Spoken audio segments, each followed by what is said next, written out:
오늘 제목은 개혁신앙의 용기. 우리가 계획을 하려고 그러면은 용기가 있어야 됩니다. 용기. 근데 우리는 그냥 개혁을 한다 그러면서 내가 하지는 아니하고 남이 하는 거 이름만 개혁합시다. 옛날로 돌아갑시다. 그 참 힘든 것입니다. 운동선수들에게 충고하는 원리적인 운동 철학이 있습니다. 이것은 운동을 잘하기 위해서 또 운동을 잘하려면 이런 생각, 이런 자세로 임해야 한다 그랬습니다. 하는 것이지만은 비단 운동만이 아니라 모든 일이 다 그렇습니다. 성공하려면은 똑같은 원리로 생각돼야 한다. 그래서 간단하게 한번 요약을 하면 한 4가지 정도가 되는데, 첫째, 무엇을 해야 되냐? 심리적인 안정을 말합니다. 심리적인 안정. 마음이 평안하고 안정돼야죠. 그래야 하는 일도 잘 잘 될 수 있죠. 육체도 힘을 잃을 수도 있고 또 정신적으로 더더욱 물론이고 이렇게 힘이 들 수가 있지만은 심리적인 안정이 되면은 그 모든 것이 다 편안하게 된답니다. 요즘처럼 고도의 정신력을 가지고 할 수 있는 이런 마음의 안정이 없으면 아무것도 될 게 없습니다. 그리고 모든 것으로부터 자유로하는 평화로운 마음이 있어야 된다 그랬습니다. 마음이 평화로워야 모든 것이 다 순조롭다. 운동선수가 그 자리에서 나가서 이런 걱정 저런 걱정, 마음이 이리 흔들리기도 하고 저리 흔들리기도 하면 뭐 되겠습니까? 그러므로 언제나 마음이 평화로워 안정된 상태가 돼야 된다. 무슨 일을 할 수도 있고 무슨 생각도 할 수도 있다. 그러나 기본적인 이야기는 무조건 안정이 돼야 된다. 집중해야 된다. 두 번째는 집중력입니다. 어떤 환경, 어떤 조건에도 흔들리지 않는 아주 집중력이 필요하다 그랬습니다. 집중력. 가끔 우리 나이가 좀 들어가면 자꾸만 건망증이 생긴다고 그래요. 건망증. 이게 자꾸만 또 좀 되면 이제 이게 뭐가 되죠? 치매가 되고요. 그런데 어린 아이들이 기억이 좋습니다. 그죠? 그런데 내가 오래전에 어떤 책을 보니까 어린 아이들이라고 해서 내가 더 좋고 나이 든 사람이라고 해서 지금 내가 잘못됐다 그런 게 아니랍니다. 뭘까 하면은 문제는 집중력이다. 그런 집중력. 아이들은 오로지 하나만 생각하는데 어른들은 만나서 이 사람 저 사람 여러 가지 생각하다 보니까 이것을 잊어버린다는 것이죠. 그래서 아무것도 입력이 안 된다는데 머리에. 입력이 안 되고 다 잊어먹기 때문에 그런다는 겁니다. 그러니까 기억력이 나빠지는 거지 기억력이 나빠서 나쁜 것이 아니다 그러는 거예요. 집중력을 안 하다 보니까 그 기억을 다 못한다는 여러 가지 생각을 많이 하다 보니까 기억력을 다 못하는 것이다. 그래서 결국은 공부를 잘하고 못하고는 다른 데 있지가 않고 딱 책을 마주치면은 아무 생각도 없이 집중해야 되는데 책상에 앉아가지고 이 생각, 저 생각 낙서하고 이 낙서, 저 낙서하다 보면은 시를 보내다 보면은 뭘 하겠습니까? 할 수 있는 게 하나도 없죠. 그래서 모든 것은 집중력이 있어야 된다. 한 번 앉으면 그래서 공부 잘하는 애들은 3시간 이상 앉아있느냐 안 앉아있느냐 이 차이가 있답니다. 3시간 이상 책상에 앉아있는 그 아이들이 공부를 잘하는 아이들, 뇌 집중력을 기르는 거니까 그렇습니다. 그 다음에는 뭐냐면은 용기입니다. 용기, 결정적인 시간에 용기로 결단해야 된다 그랬습니다. 여러분, 무엇을 믿고 삽니까? 어떤 때는 자기의 판단력, 자기의 지식, 또 여자분들은 자기의 육감을 내세운다 그래도요. 내가 육감적으로 다 알았어. 그래, 육감. 여자 육감이 얼마나 무서운 줄 알아? 이래가면서 또 큰 소리 친답니다. 이래가지고 사람을 괴롭히는 육감이다. 육감? 그거는 그거 의지하고 거기다가 느낌 있는 것은 다 쓸데없는 헛된 일입니다. 무슨 육감이 필요합니까? 육감이 필요하기는. 물론 판단하기도 느끼기도 하겠지만 애감도 있겠지만은 마지막은 바로 의지다 그랬습니다. 의지. 이럴까 저럴까 이럴까 이건 끝도 없다는 겁니다. 끝도 없이 헤맨다는 것이죠. 어거스틴의 한 말이 보면은 에포켓 포켓이라고 하는 말이 있는데, 포켓. 판단 중지. 마지막 결정은 의지적 결단을 해야 합니다. 이럴까 저럴까 이럴까 의견이 끝도 없는 것이다 그랬습니다. 이러다가 세월 다 가지요. 요즘 결혼 못 가는 그 이유가 무엇 때문인지 생각하세요? 이 사람 저 사람 다 좋은데 이 사람은 돈이 없고, 저 사람은 이것도 참 다 좋은데 돈은 많은데 저 사람은 인물이 영도 안 되고, 또 이 사람 또 청하다 보니까 또 이 사람은 이것도 마음에 안 들고, 재다 보니까 못하는 겁니다. 마지막 최선을 다하고 차선을 버릴 줄 아는 용기가 있어야 된다 그랬습니다. 가감이가 이거 아니라 딱 끊을 수 있는 용기가 있어야 된다 그랬어요. 이것도 아니고 이거 이래서 안 되니 저것도 안 되니 이렇게 하지 말라는 거죠. 또 선택하는 의지적 결단이 필요합니다. 그 용기가 있어야만 큰일을 할 수가 있습니다. 전에 한참 우리나라에서 유행한 책이 있었죠. 부자 아빠와 가난한 아빠. 그 책을 한번 보셨어요? 상당히 인기 있고 베스트셀러까지 올라갔는데, 그 아버지들이 자식에게 충고하는 이야기들 모아놓은 것인데, 한번 읽어보면 재미는 있고요. 거기에다가 또 두 번째 나온 책이 또 있는데 뭐냐면은, 다시 말하면 부자 아빠의 투자 가이드라는 또 책이 있어요. 부자 아빠가 한평생 살아오면서 경험한 그 모든 것을 자식에게 적어도 사업을 이렇게 해야 된다라고 투자하는 그 가이드를 요령을 내놓은 책입니다. 이런 책의 심리들을 잘 통독하고 그는 5단계도 말하고 있는데, 투자 마인드를 생각해 볼 만한 이야기다 그랬습니다. 첫째, 투자는 자신을 통제하는 능력에서 시작되고 자신을 통제하는 능력이 끝이다 그랬습니다. 자신을 통제하는 능력이 있어야 된다. 시작도 중요하지만 끝내는 능력이 있어야 된다 그랬어요. 우리가 잘못하는 사람들 보면은 앞에 일만 벌리나 놓고 중단되는 사람이 많이 있죠. 그 사람은 뭐라 그러죠? 용두삼이라 그러죠. 머리는 있는데 꼬리는 없어. 또 도박하는 사람들이 어디서 문제가 되느냐 하면은 끝내지 못하는 데서 문제가 있는 것입니다. 땄으면 그냥 나오면 되잖아. 이걸 갖다가 또 하다 보니까 그것도 있고, 나무도 왜?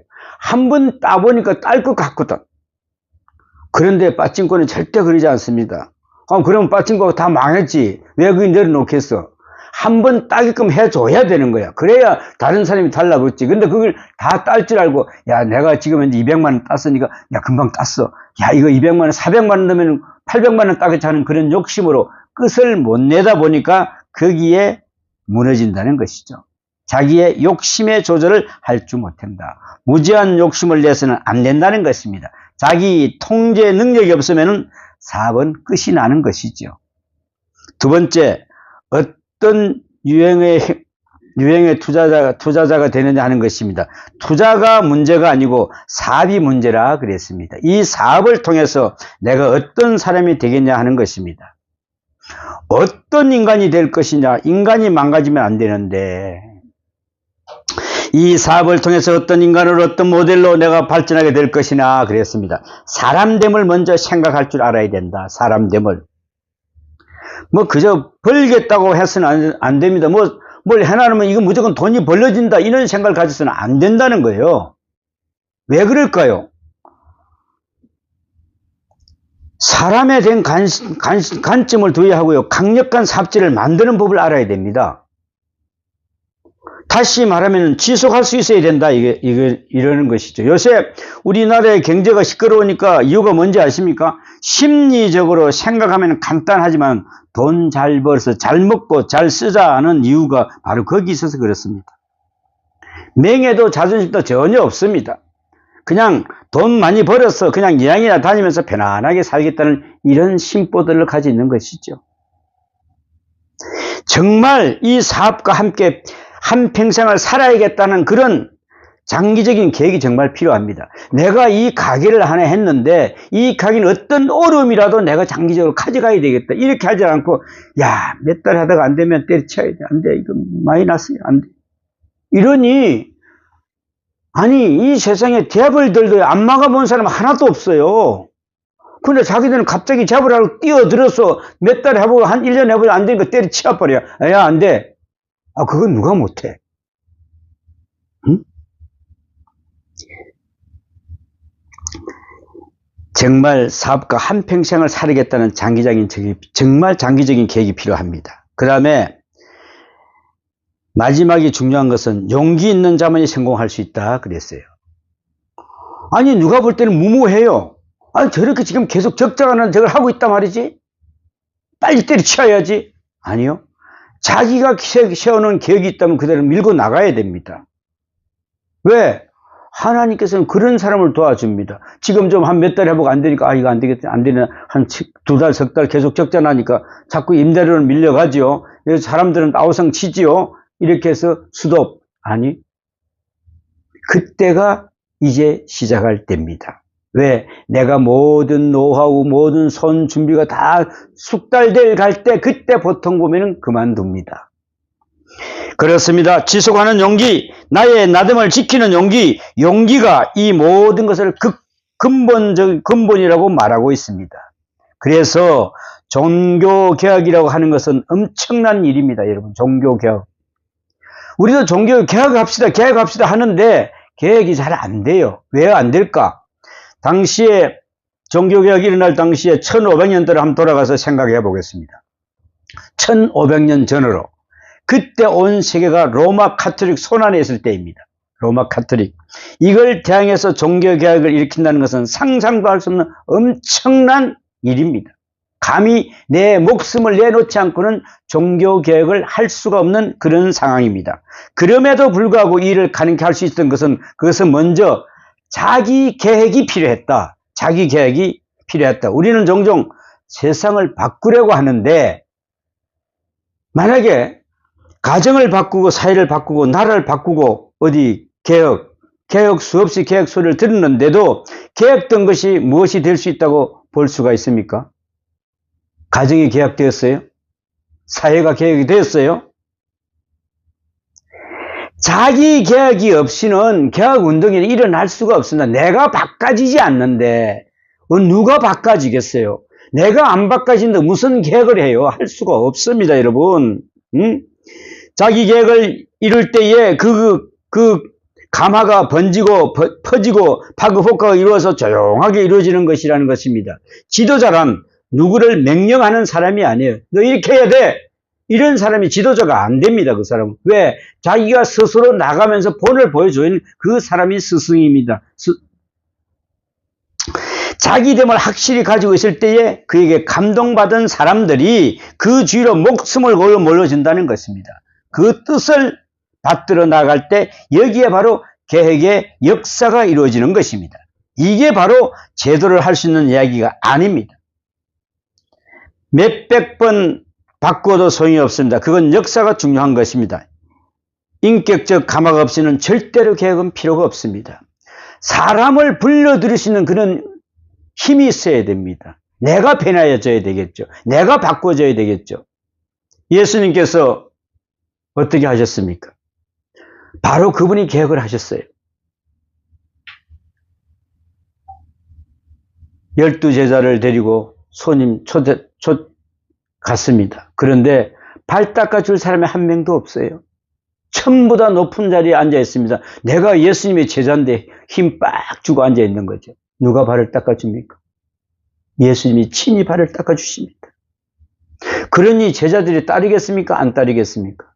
그런데도 자기가 죽을 때 되니까 자기를 전부 다 예수님을 부인하고 도망가는 제자들을 볼 수가 있습니다. 그러려면은 자기 개혁이 필요한데 자기 개혁은 꼭 신앙 개혁부터 필요하다. 그러면 내 신앙부터 개혁이 되어야 된다.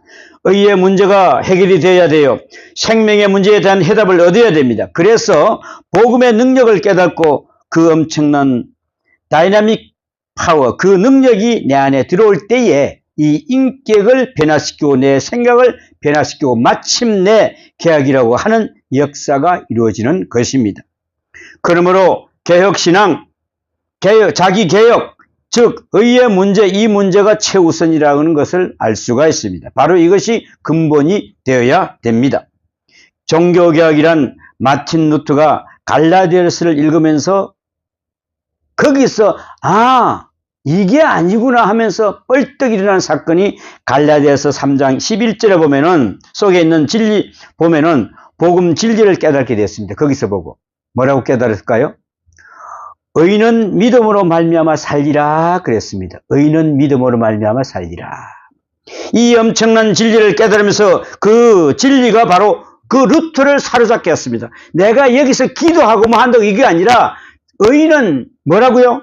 믿음으로 말미암아 되는 것이구나. 예수를 믿지 않고 그분이 믿어지지 않을 때는 나는 아무것도 소용이 없는구나라는 걸 깨닫게 된 것입니다. 그리고 그 생명력이 폭발할 때에 그는 거기서 바로 수도원을 뛰쳐나옵니다. 그 인격이 변화될 때에 그 감회를 받은 모든 사람들이 너나 할 것 없이 성원하고 협력해서 위대한 역사를 이루게 되는 것을 알 수가 있습니다. 오늘 본문을 한번 돌아가 보겠습니다. 사도 바울은 오늘 본문에서 복음의 절대적 성격을 강하게 말하고 있습니다. 보세요. 내가 전하는 복음 외에는 다른 복음을 전하는 자가 있으면 뭘 할 거라고요? 저주를 받을지어다. 저주를 받을지어다. 여러분이 봉하는 복음 외에 이 다른 복음을 다른 사람들은 당신들은 저주를 받을지어다. 이렇게 당당하게 말할 수 있어야 됩니다. 우리는 어디 갔어도. 예수 복음을 전하는데 우리는 아이고 예수 좀 믿었어요. 그래 복 받아요. 아이고 그래야 돼요. 이런 식으로 가가지고 무슨 예수 외에는 구원이 없어. 응? 내가 전하는 이 복음 외에는 전부 다 다른 복음을 전하면 저주받는 복음이야. 라고 당당히 할 수 있어야 됩니다. 이런 복음을 가져가서 이런 은혜를 가져가서 하지 못하면서 무슨 우리가 전도한다고 이야기를 해요? 그렇지 않습니까? 이 절대와 진리의 절대의 복음의 절대 이것을 아주 중요하게 생각해야 된다는 것입니다. 요즘 많은 사람들은 이 현대의 큰 병인 상대주의에 빠져 있습니다. 상대주의에. 이것도 좋고 저것도 좋고 이리 생각하는 것도. 근데 이것이 조금 더 좋은 것 같기도 한데 이러면서 허우적거리면서 포류하고 있다는 것입니다. 표류. 오늘 본문에 나타난 강한 신앙적 용기를 한번 보십시오. 내가 전한 복음, 너희가 받은 복음, 이 복음 진리 외에는 다른 복음을 전한다면은 누구라도 천사라도 저주를 받을 것이요. 이 절대적인 신앙, 이 절대적인 확신, 이것이 바로 우리 마음속에 솟아오를 때에 개혁운동, 개혁 용기가 일어난다는 것입니다, 여러분. 이렇게 일어나야 됩니다. 특별히 거룩한 진리가 나를 고용하고 있다는 것입니다. 나는 그 진리에 사로잡혀 있습니다. 내게는 선택이 없습니다. 그를 위해 내가 있다는 것입니다. 내가 깨달은 진리, 내 학설 이런 이야기가 아닙니다. 그의 진리가 나를 붙들어서 나로 하여금 오늘에 있게 하셨다는 것입니다. 그게 바로 바울의 신앙입니다. 그래서 갈라디아 1장에 보면은 아주 유명한 이야기가 있잖아요. 뭐라고 있습니까? 어머니의 태로부터 나를 택정하시고 어머니 태 속에서부터 나를 택정했대요. 사도 바울이 어땠던 사람입니까? 예수 믿는 사람 죽이러 다니는 사람이었습니다. 그런데 자기가 예수를 믿고 나니까 의인은 믿음으로 살리라는 그 말씀을 듣고 나니까 이제 나는 내가 어머니 뱃속에서 택정을 받은 사람이구나. 도대체 내가 세상에 태어난 그 자체가 이것 때문에 나타났고 하나님이 이것 때문에 나를 이 세상에 이 시점에서 보냈다는 것입니다. 여러분, 이렇게 생각해 보셨습니까? 여러분은 무슨 일을 하고 있습니까? 하나님이 세상에 나를 이 때문에 보냈다 확신합니까? 하나님께서 나를 왜 세상에 보냈을까요? 나를 택정한 자이기 때문에.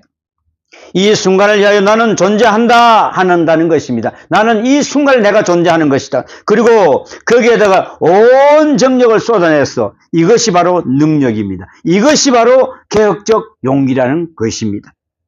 그리고 그는 생각합니다.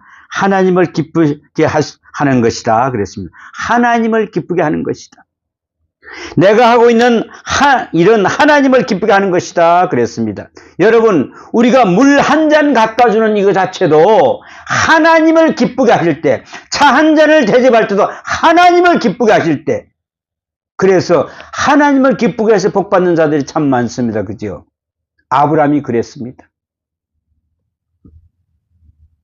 상수리 나무 밑에서 거기 오는 그 천사들을, 하나님의 그 사자들을 그냥 대접할 때에 그 사람은 복 받았습니다.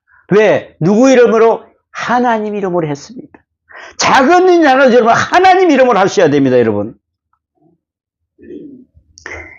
여러분, 내 삶의 목적이 어디 있느냐가 중요합니다. 나 자신을 어떻게 하려고 할 때에 비급한 사람이 됩니다. 내가 내 자신을 기쁘게 하려고 할 때는 비급한 사람이 됩니다. 내가 기뻤어야 되겠습니까?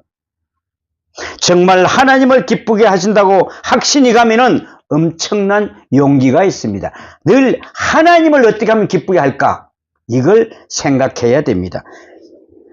그렇게 하시면은 정말 엄청난 용기가 폭발하는 것입니다.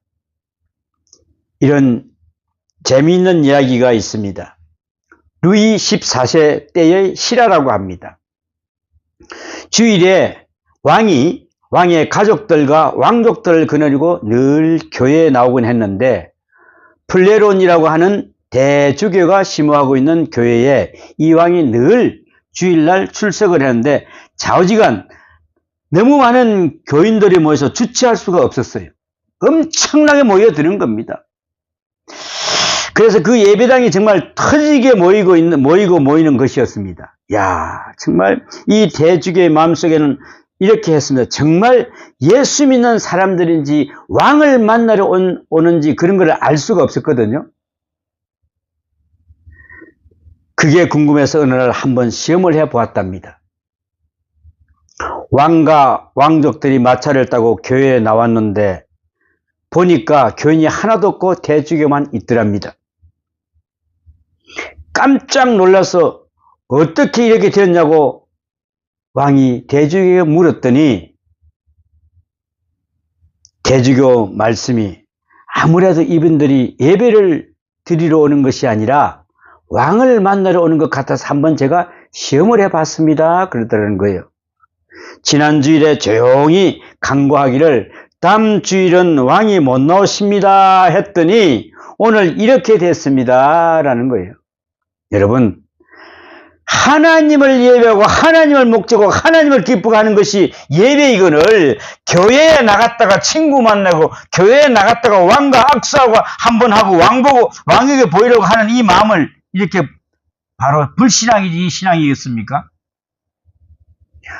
왕이 됐든 누구도 아무 상관없이 하나님을 만나러 와야죠. 그 사람들은 왕 만나러 왔던 것입니다. 여러분, 여기 아마 우리 교회에 지금 현재 윤석열 대통령이 만약에 나와가지고 여기 우리 누리보듬교회 예배 드리고 온다 그러면 난리가 날 거예요, 주위가. 그죠? 참 기가 찬 이야기죠. 왜 사람을 보고 나옵니까? 하나님을 보고 나와야죠. 그렇지 않습니까, 여러분?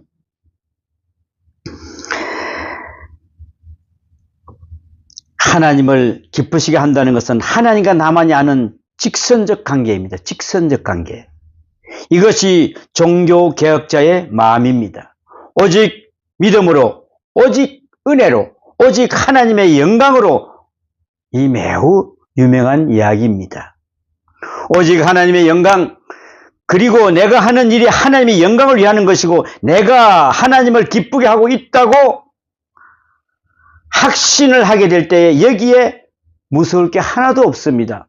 나는 이 조그마한 일을 하나님을 위해서 기쁘시게 해서 하나님을 기쁘시게 하는 것이라고 할 때에 조금도 두려움이 없다는 것입니다.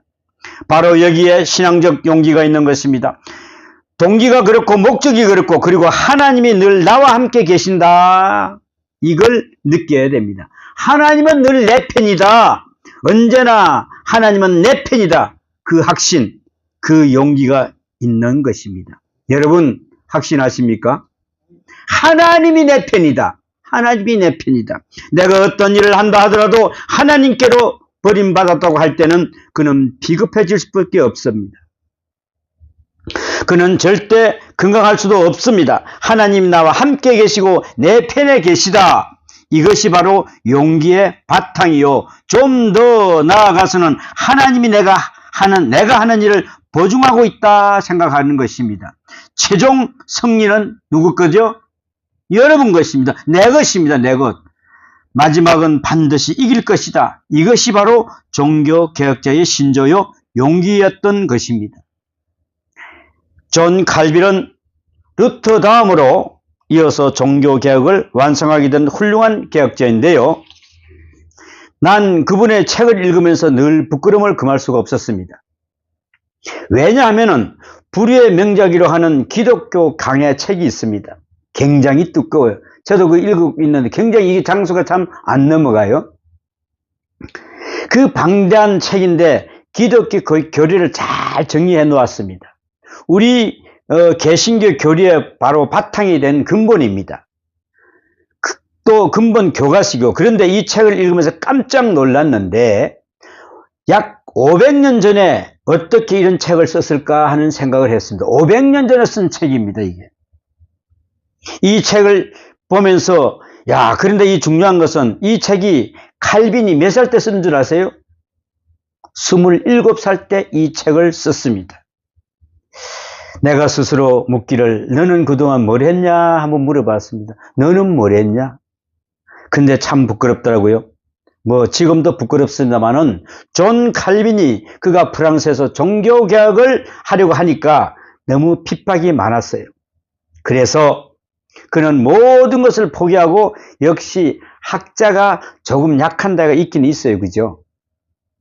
이때 독일에 가서 스트라우스버그라는 하는 곳에서 가서 조용히 글이나 읽으면서 책이나 쓰면서 제자들을 가르치면서 여생을 보내야겠다는 생각을 하고 도피 행각을 합니다. 개혁을 하려고 그러다가 힘드니까.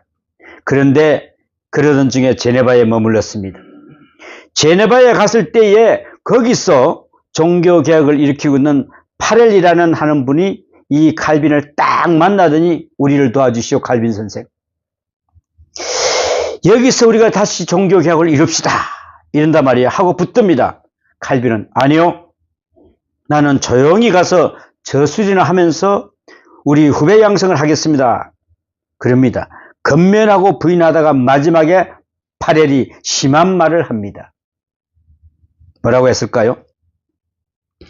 하나님 섭리 가운데 하나님이 당신을 우리 가운데 보내주셨는데 만일에 당신이 우리의 요청을 듣지 않고 저 시골로 가버린다면 당신은 저주를 받을 것이요 라고 그냥 내질렀어요. 그냥.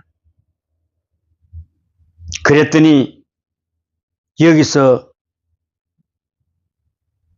칼빈은 큰 충격을 받았어요. 하나님이 나를 이리로 보내셨다. 나를 제네바로 보내셨다. 이 날을 위해서 내가 서 있는 것이다. 그리고 용기 있게 제네바 종교개혁을 이루게 되고 오늘과 같은 제네바를 이루게 되고 개혁신앙을 완성하게 되는 것을 볼 수가 있습니다. 용기. 여러분, 내가 하고 있는 일, 그것이 무엇을 의미하고 있는 것입니까? 라고 한번 생각해 봐야 됩니다. 얼마만큼 의미를 부여하고 있습니까? 마틴 루터가 수드루가르트에서 하는 그곳에서 가는 그곳에서 재판정에 서게 되었습니다. 재판정에. 거기 한번 방문하게 되면 루터가 섰던 자리를 거기에 그 표시를 해놓은 데가 있어요. 가서 한번 잘 찾아보면 있답니다. 그런데 거기서 한번 서 보면은 루터가 생사를 가름하는 재판정에서 어떤 감정으로 서 있었겠는가? 자기가 생명이 왔다 갔다 하는 그 재판정. 한번 짐작을 해볼 수가 있습니다. 그래서 거기서 한 유명한 말이 있습니다. 루터가. 어떤 말을 했겠습니까? 하나님, 나 여기 서 있습니다. 나는 선택이 없습니다. 여러분, 거기서 마틴 루터는 죽을 수가 있습니다. 죽어야 됩니다. 그죠? 그렇게 담담하게 목숨을 걸었습니다. 그것이 바로 종교개혁자의 용기입니다. 루터는 1517년 10월 31일 로마 가톨릭 교회의 부패를 지적하면서 95개 조의 반박문을 비덴바르크 성당 대문에다가 붙임으로써 종교개혁이 시작되었습니다. 신성 로마 제국인 황제인 찰스 5세가 제국회의를 소집하고 루터를 소환했습니다. 루터는 그 자리에 가야 합니다. 가면은 돌아오기가 어렵습니다. 그러나 그때 가면서 한 말이 너무 유명해서 이게 오래오래 기억되고 있습니다. 루터가 가면서 그랬습니다. 그 보름스 회의의 기와장처럼, 집의 기와장처럼 마귀가 많더라도 나는 가리라 그랬습니다. 그 기와장처럼, 엄청난 기와장처럼 마귀가 나를 에워싸고 나를 우격삼을 당하여도 나는 가리라. 그리고 모든 친구의 그녀를 뿌리치고 갑니다. 그 용기. 그게 어디서 온 것이겠습니까? 복음의 용기요, 진리의 용기요, 하나님의 영광을 위한다고 하는 확실한 용기입니다. 거기서부터 비롯된 것입니다, 여러분. 이제 오늘도 많은 사람들이 개혁을 외치는데 개혁되는 것이 없습니다. 왜요? 자기 개혁이 없기 때문에 그렇습니다. 내가 바꾸어져야 개혁이 됩니다, 여러분. 자기 개혁이 없습니다. 신앙의 문제입니다. 이것은 하나님 앞에 정직하지 못하기 때문에 그렇습니다. 그리고 내가 하는 일이 곧 하나님의 일이라고 하는 믿음이 없기 때문에 그렇습니다. 여러분의 지식으로, 나의 지식으로 해서는 안 됩니다. 그리고 내가 하는 일이 곧 하나님 일이라고 하는 믿음, 내가 지금 하나님을 기쁘게 하고 있다는 확신이 있어야 하는 건데 그것이 없기 때문에 그렇습니다. 그리고 하나님이 함께 하시는 일이기에 최종 승리가 내 것이라고 하는 그 믿음이 없기 때문에 그렇습니다. 여러분, 우리가 무슨 일을 하든지 간에 이 마지막 최종 승리는 바로 내 것이구나, 하나님께서 나를 함께 하시구나, 이런 믿음이 있을 때 조금도 두려움이 없습니다.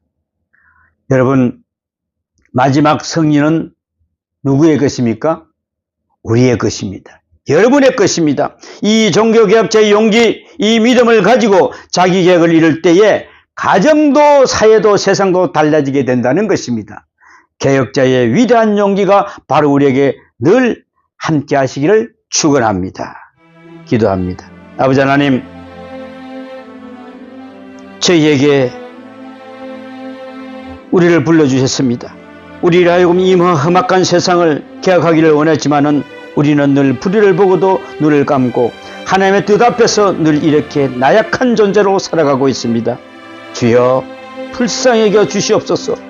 세상이 달라지기를 바라기 전에 내 자신이 달라질 수 있으며 자기 계획을 이루게 하여 하시고 하나님의 나와 함께 하시는 확실한 믿음을 가지고 종교개혁자의 위대한 믿음의 유산을 따라 우리 또한 용기 있는 그런 인생으로 승리하게 하여 주시옵소서. 이 모든 말씀 우리 주 예수님 이름으로 기도하옵나이다. 아멘.